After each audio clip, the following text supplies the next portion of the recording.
Welcome to the Deep Dive, and we're going to dig into something a lot of you are buzzing about, the Nintendo Switch 2. That's right. We've looked at transcripts from durability tests, the folks who aren't afraid to scratch things up a bit. Right, the stress tests. Exactly. And unboxing videos, too, for those crucial first impressions. Plus, there's this really insightful business analysis piece we looked at. Gets right into Nintendo's thinking. All right, so diving straight into the physical console itself, the first thing the sources really point out is that it feels just a little bit bigger than the original Switch. Just a bit. Yeah, and that seems to be mainly to accommodate that larger screen. It's up to 7.9 inches now. Which also has thinner bezels, right? Gives it a bit more of a modern look. So you get more screen, but the device doesn't feel, drastically bigger. Exactly. Yeah, that seems to be the idea. And looking at the ports, the physical layout, sources note there's a USB-C on the top. On the top. Interesting. Yeah, maybe for docking when you're not using the main dock. Or charging. It's right beside the standard headphone jack and a fan vent. And this time, you can see metal fins inside. Oh, metal fins in the vent. That suggests maybe they're taking cooling a bit more seriously this time around. What about down on the bottom? On the bottom, you've got another USB-C port. This one looks like it's definitely the primary one for docking or, charging when it's handheld. Okay. And flanking that port, dual stereo speakers. In the build materials, is it still mostly plastic like the original? Mostly plastic, yeah. And one source explicitly says this helps keep the price, relatively low compared to maybe what it could have been. Makes sense. The volume rocker, power button, those are plastic too. And a small detail, but the speaker openings on the bottom, they have these thin wire mesh covers. Huh. Like a little screen? Seems like a nice touch. Maybe keep lint and stuff out. Yeah. But I wonder if that mesh could get snagged or tear easily over time. It's possible, yeah. It looks pretty fine. Now, the screen itself, that's the big upgrade. 7.9-inch LCD, 120 hertz refresh rate, 1080p HDR. Wow, 120 hertz. That's smooth. And 1080p handheld is a nice jump. It's effectively double the pixels of the original Switch screen from, nearly a decade ago now.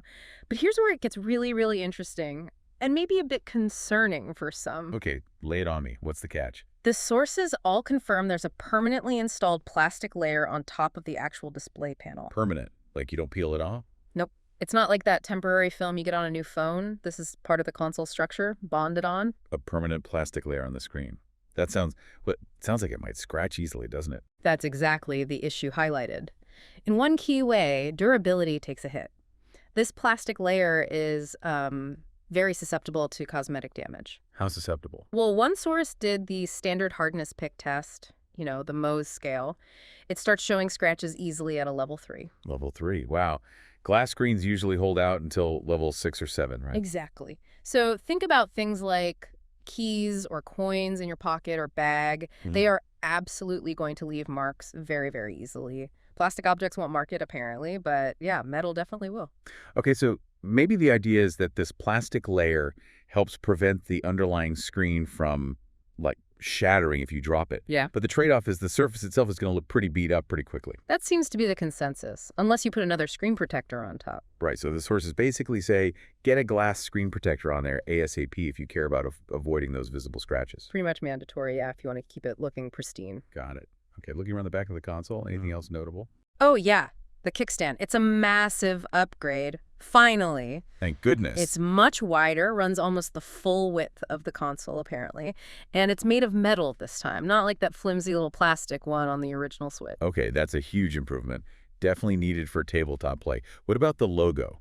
Anything special there? The Nintendo logo on the back, it's just printed on the surface. So one source pointed out, yeah, it could potentially rub off over time with a lot of handling. Ah, okay.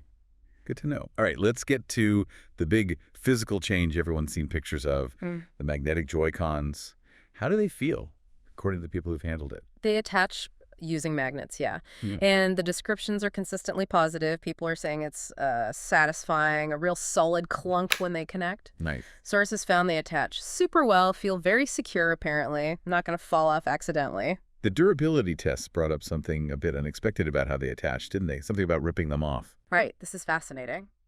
While they attach firmly, the tests showed it's actually possible to, rip them away with enough brute force without using the little release latch button. Really? You could just pull them off? With enough force, yeah.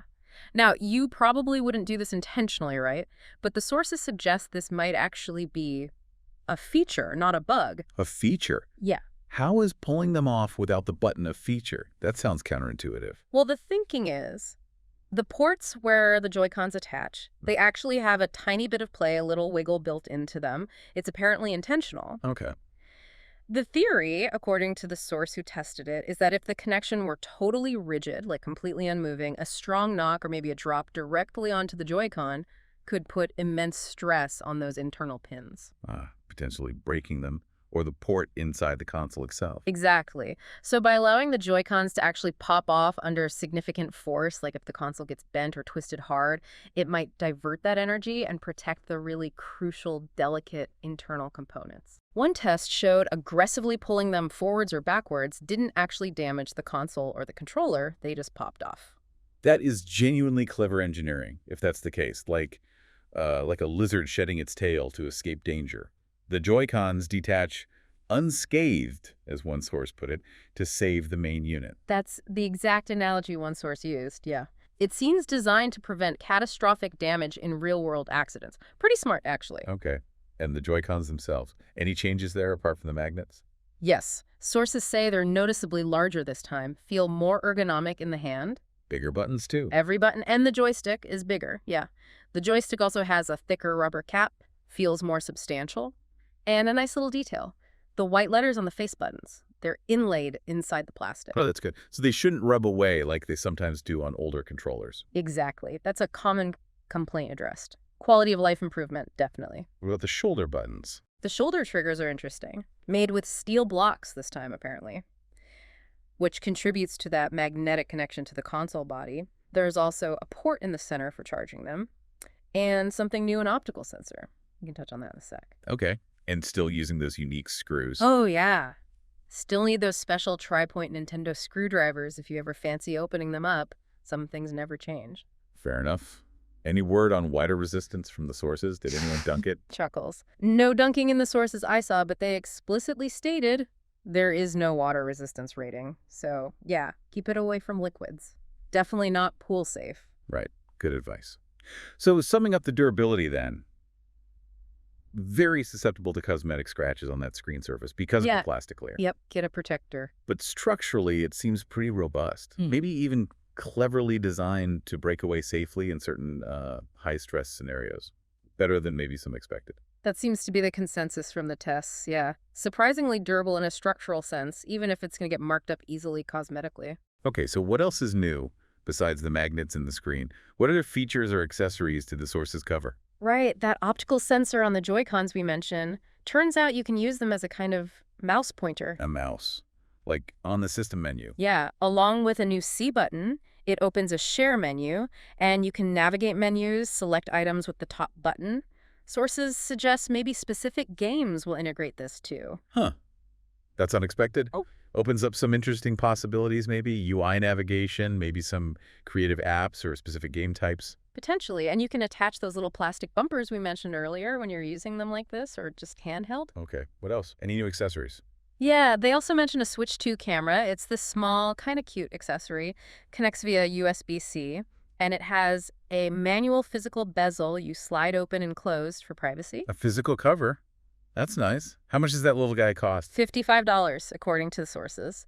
And it ties into that share menu feature we just talked about. The idea seems to be making the console more social. Like sharing gameplay clips. Sharing gameplay or potentially even having like an overlaid video feed of your face while you're playing. Picture-in-picture kind of thing. Fits with Nintendo's focus on unique social features, I guess. Interesting price point for a camera accessory, though. $55. And there's a new Pro controller, too. Yes, there is. An $85 Pro controller. Connects via USB-C. Mostly plastic build, but sources noted it has some unexpected weight to it. Oh, from what? Likely the battery and improved haptics. The sources did confirm the new Joy-Cons have better haptics than the old ones, so it stands to reason the new Pro controller does too. Makes sense.